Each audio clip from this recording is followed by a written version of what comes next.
What do you do when one tragic moment wipes away 1,000 beautiful ones? How does anyone resist falling into the stronghold of fear, depression, and anxiety? Robin Mizaur is joining us to share her story of finding peace and happiness after such a tragedy. She's a former United States Marine Corps soldier, a certified personal trainer, nutritional consultant, and a holistic life coach specializing in wellness. Robin is a founder of happynash.com, a community dedicated to teach and deliver a daily dose of healthy lifestyle habits. I'm Tajci. At 19, I was a superstar and I was lost inside. I left it all behind, switched continents, and started all over. Years later, I found myself lost again, this time in the American dream. This is a story about awakening, about living the life you were created for, about going inward and discovering the joyous and purposeful person you and I are both meant to be.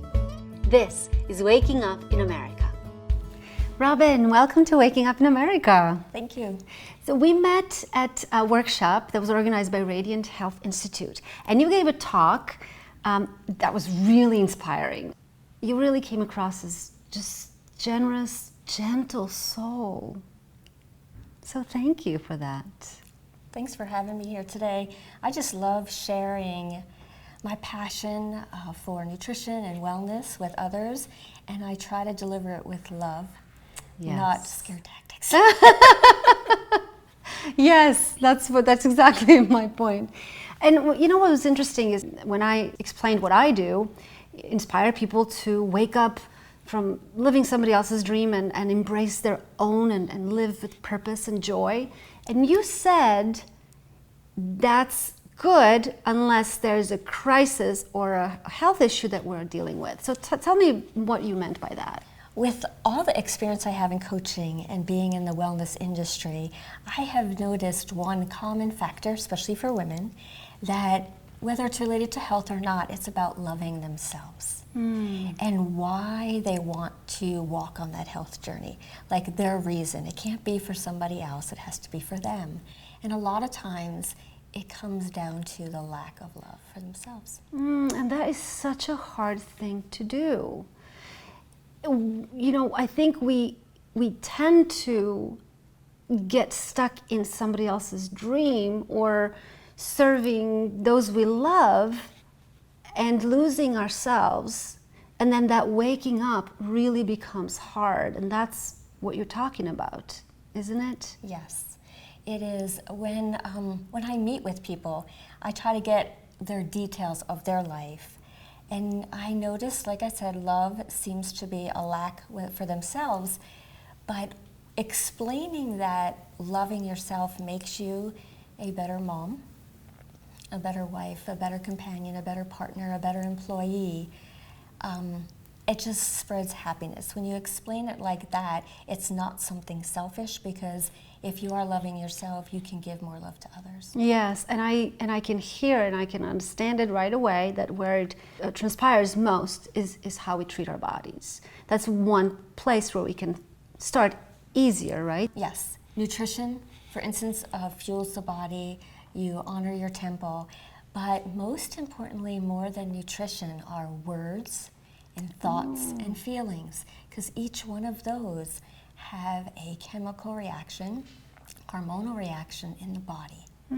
Oh, there's so much we need to learn and teach and convey, and that's what you do, and thank you so much. So tell me about what I really am curious about, your life in the Marine Corps. You were you have a different physique than most of your other Corps members, right? Yes. I was going to actually be sworn in the Navy, and they said, "We're sorry, you're too short. Oh. And you don't weigh enough." So I was kind of upset about that. And, you know, being 18, I was like, fine, what's the hardest branch to get into? And they said Marine Corps, and I said, fine, then that's what I'm going to do. And always being told, you're too short for this or too small for that, I was like, I can do this. And sure enough, I went, and they took me. So that was within 2 weeks. Wow. I was in Paris Island doing mountain climbers and push-ups. It happened so fast. So when I got to boot camp, they had to specially make everything for me. And I wear a size 2 in kids, so they actually drew my foot on a piece of paper and then made the boots for me. And they gave me one pair of boots, and they said, that better last you your whole enlistment. That's awesome. How did you, once you started having family, what happened? Well, I didn't realize the importance of caring for your body when I was in the military. It was after my son was born that he was ill and realized just the relationship between your health, what you eat, whether you're moving, whether you're happy, what you're thinking, what you're saying relates back to healing of the body. So that's when I really got interested in, there's got to be a better way. How did you balance the Marine Corps life and your family? I just offered stability to the children. I was married to a Marine at the time, and he was always gone. So just one-on-one time, home-cooked meals, and just being there, while they were growing up. And you mentioned that although here you are training hard, you're now just making the connection of what goes into your body to deliver this kind of energy and stamina. And you are at this moment living where? North Carolina and then California. And you have the life, good life, everything's good. Yes. I'm talking to Robin Mizaur, who is a personal trainer and certified nutritionist, consultant, and life coach. And when we come back, we'll talk about that tragic moment that shifted Robin's world.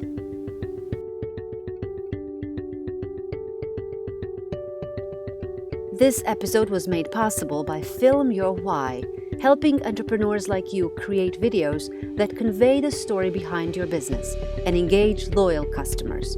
Find out more at filmyourwhy.com.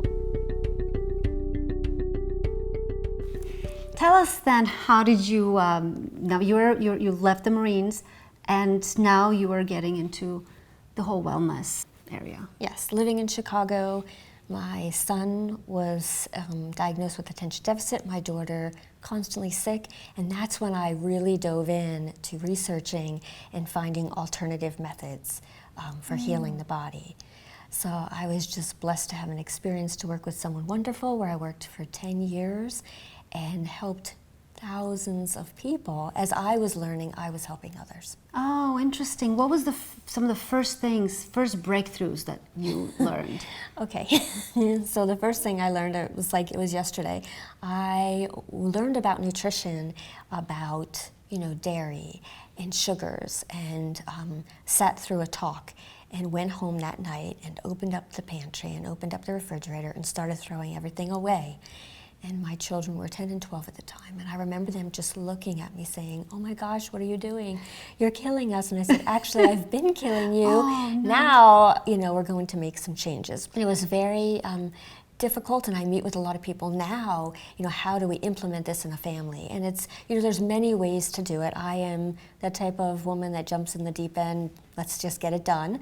And through their childhood and growing up, believe it or not, they listened, they followed, and they felt better. The first thing I implemented was, shakes and juicing, and I bought them each a cup with a silly straw at the time, and we made shakes every morning. And before you know it, it was a habit. We established a habit, and that lasts a lifetime.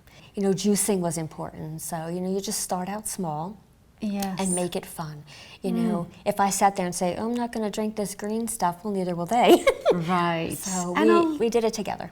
To be honest, my first reaction is, oh, this is too hard. I can't do it. Imagining my kids looking at the green juice and saying, no, where are my Oreos, How do we deal with that?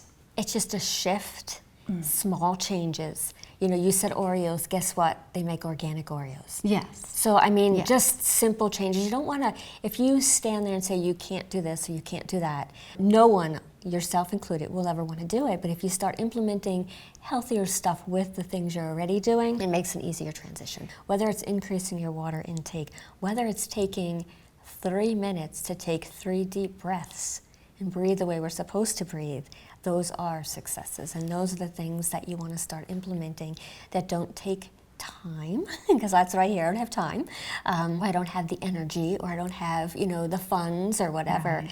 There's always something that you can start doing this moment.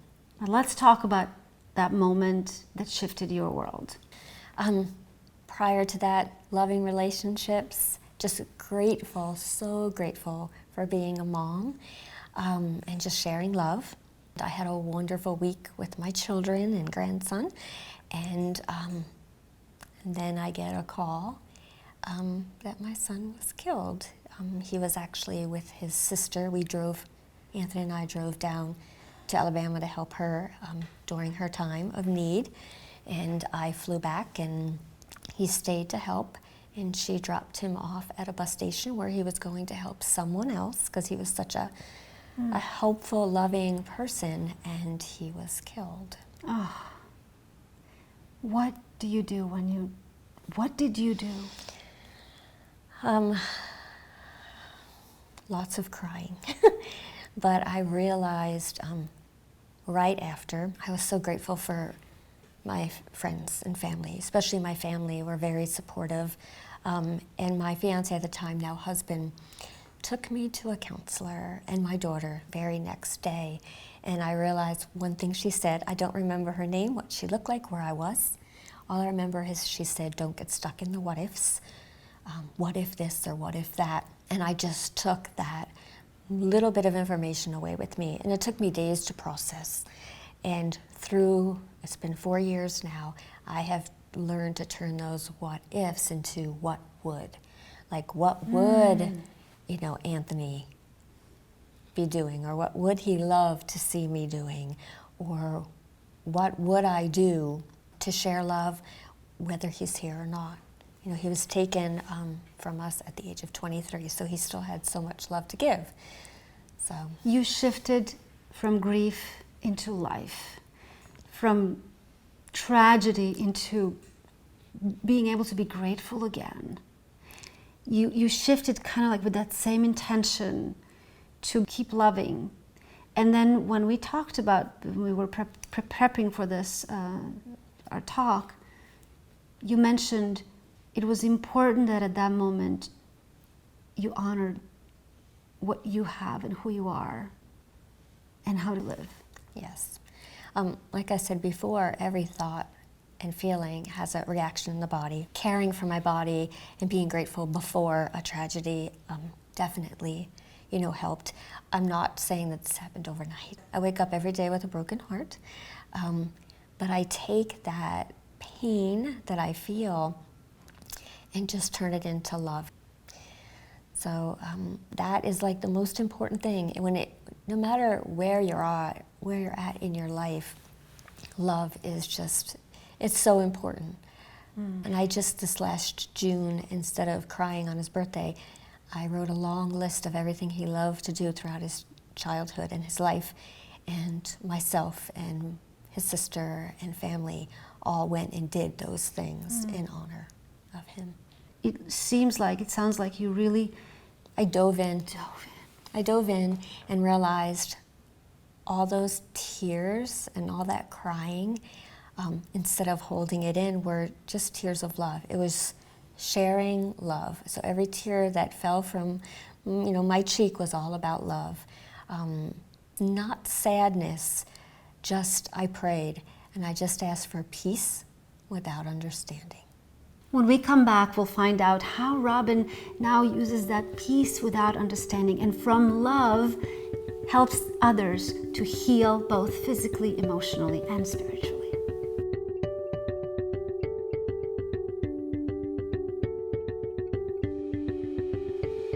This episode was made possible by Film Your Why, helping entrepreneurs like you create videos that convey the story behind your business and engage loyal customers. Find out more at filmyourwhy.com. We're talking to Robin Mizaur, a certified personal trainer, nutrition consultant, and holistic life coach specializing in wellness. Robin, you shifted from a tragedy and found peace without understanding. And you say you prayed for it, and you mentioned getting it from the community and friends? Especially family, yes. Yes. I went to some groups, where other parents have lost children, and it was 3 months after the accident. And, I'm just grateful for the love, and I pray every day, grateful for the love that I had to share with him for 23 years. But I had people coming to me saying, can you help us? And they were years into their grieving process. And I was like, I'm not sure. I need to heal first. Yes. And help myself. Before the tragedy happened, you had a publishing deal offered. For years, I would just go ahead and write notes to myself, whether it was on napkins, or I used to carry a little notebook with a mechanical pencil in my purse, and my children would laugh at me all the time if I came up with an idea or seen something or heard something. And it was compiled, and having tea actually with my son Anthony one day, and I was on my computer putting in notes, and he said, you should just write a book. And I was like, oh my gosh, you're right, I should write a book. And we were having tea, and there was a magazine next to me, and I just closed the magazine, and my hand just landed on advertisement on the back, and it was a company called Coconut Avenue. I sent them my manuscript, which was very exciting. And through the process of submitting, before I heard back from them, Anthony was killed. So when I did get the news that yes, we wanted to publish, my heart could not even comprehend focusing on anything other than healing. When we talked, you mentioned before you prayed, how does spirituality come into this whole story for you? Just having faith, knowing in my heart that I know where Anthony is at. A story I have, if I may share quickly, 2 years ago, standing at the beach, which I love the beach, crying by myself. Early morning. And I'm sitting there and I walk, for some reason, have this feeling to get up and walk into the water, and I do. And I'm looking at the horizon, tears falling, saying, Anthony, I wish you were here to see how beautiful this is. And then catching myself and saying, oh my gosh, what you see, I know, is more magnificent than I can even imagine. And at that exact moment, I look down, the waves stop, and this perfect sand dollar is sitting right there, and I scoop it up. So I know that faith and love played such a huge part in my healing. And when I'm having those days where I'm really missing him, and my husband always says this to me, where's your sand dollar? And I did bring it today in a jar to show, but it's completely perfect. And and I've kept it ever since. And so that's kind of my sign. And I've had beautiful signs, and we all do, about life if we're just present and aware and notice. Yes, and what I really appreciate you sharing with us, that you're not denying pain. You are whole, you are healed, but pain is a part of who we are. And we tend to just want to squish the pain and ignore and wipe it away from our lives. Or just push it down. Yes, numb it. Oh, I always like to say pain is there to remind us how much we love. And when you give this to me, I really feel you and everything that you put. That's how we're connected, and this is packed with love. Can we try now? Yes. Okay. And I would really encourage of yours. We're gonna post. Do I have to shake it? A little. You didn't. Okay, I'm gonna shake mine. It's juice, so. Nice. We're gonna post the recipe. Is that Sure. okay? Awesome. Okay. Cheers. Cheers to health and love and peace without understanding. Ooh, that's good. Refreshing. Yes, your cells are smiling. Robin, thank you so much for sharing your story with us and for giving us all this wisdom and encouragement. We can find you on happynash.com. Yes. And also you're involved with Meals to Heal Foundation. Yes, the Heimerdinger Foundation, we serve whole organic food to people currently going through active cancer treatment in the Williamson and Davidson counties. And so it's a free service. And I am just blessed to be able to meet each one of our clients, go in their home and share nutrition information and hope and love with them. And just let them know that there's a community that loves them. Thank you so much for all that you're doing. We're going to close the show with music because to me, music is, something that we can use in the process of healing. If you can tell me just a little bit what part had music in your life in this whole process? Taking care of all your senses, visually and also hearing and speaking. So calming, soothing music was very important. And, I did write a poem. It's called Peace Without Understanding. And it's, praying for that peace without understanding, but to know that I'm not walking this journey alone. There are other people out there who have experienced loss. It's just that not having to know the answer, which was very important. Very important. And when we talked about the song selection, you selected the song that I wrote called "I Pray." And what did you, how did you connect with that song? Because praying has been the foundation for healing. You can't have healing without praying or having spiritual beliefs or working on that part of your life. And to me, when you just said that, praying is really that surrender, that releasing, that letting the grace flow. So, thank you. Thank you. I lay awake at night with all these thoughts inside that just won't go away. I can't calm the noises and the many voices, they keep coming back. So I pray. I pray. I try to pray. I have really, really tried to do what's right. I try to recognize your love.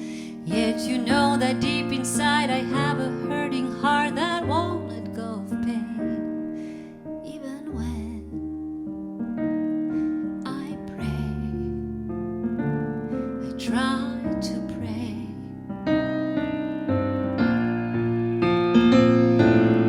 Help me break down. I forgot how to cry. I dried up my tears with my pride. Help me to hear you, not pretend that I do.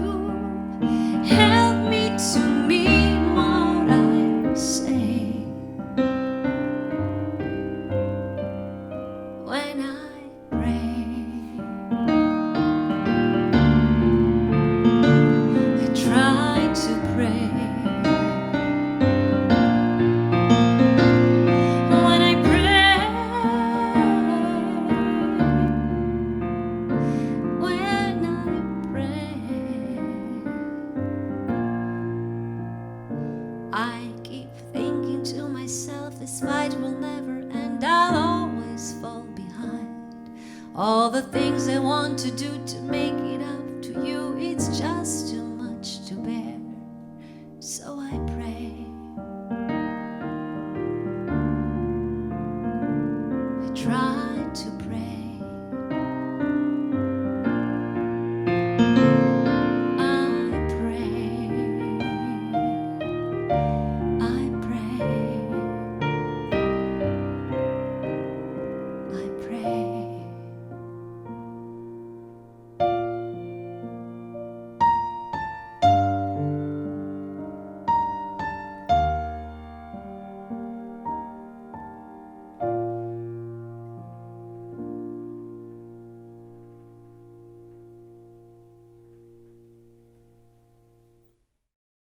Visit us at wakingupinamerica.net to replay today's episode and download the recipe to make your own healthy drink packed with love. And there you'll find many more episodes, stories that will help you wake up from somebody else's dream and shift into the life that you are created for.